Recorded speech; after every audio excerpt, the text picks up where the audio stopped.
दुनिया में बहुत सारे ममालिक या यूं कह लीजिए कि मेजोरिटी कंट्रीज से कर्ज लेती है, मगर सम टाइम कोई मुल्क सबको हैरान भी कर देता है कर्ज वापस देकर भी। और ऐसा ही एक कमाल कर दिखाया अफ्रीका के एक छोटे से मुल्क नमीबिया ने भी। नमीबिया ने अपनी तारीख की सबसे बड़ी कर्ज अदायगी करके सबको हैरान कर दिया।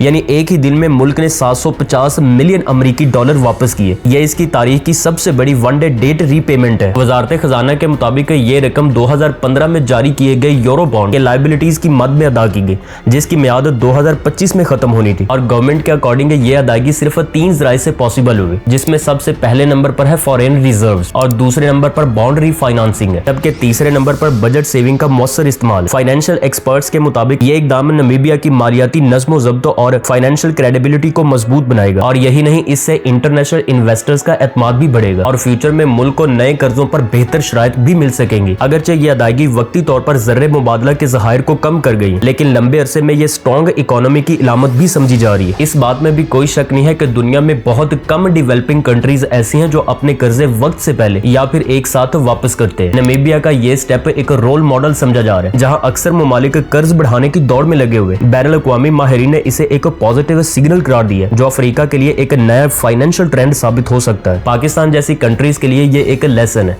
जहां पे आप आए रोज सिर्फ कर्ज लेने की खबरें सुनते हैं, लेकिन नमीबिया ने दुनिया को करके दिखाया कि कर्ज वापस करना भी पॉसिबल है अगर माली निज़म, मंसूबाबंदी और दयानतदारी हो। यह एग्जांपल हमें यह बताती है कि बजट के एफिशिएंट यूज ऑफ रिसोर्सेज किस तरह किसी मुल्क को फाइनेंशियल इंडिपेंडेंस की राह पर डाल सकते हैं। नमीबिया ने साबित कर दिया कि इकोनॉमिक डिग्निटी कर्ज लेने में नहीं बल्कि कर्ज चुकाने में है। ये अमल न सिर्फ एतमाद बढ़ाता है बल्कि एक खुद मुख्तार मुल्क की पहचान बनाता है। अगर कौमें नज़्म ज़ब्त, ईमानदारी और तवील उल मुद्दती मंसूबाबंदी अपनाएं तो कर्ज एक बोझ नहीं बल्कि रिस्पॉन्सिबिलिटी बन जाता है। और यही रास्ता तरक्की, इस्तेहकाम और एतमाद की बुनियाद बनता है।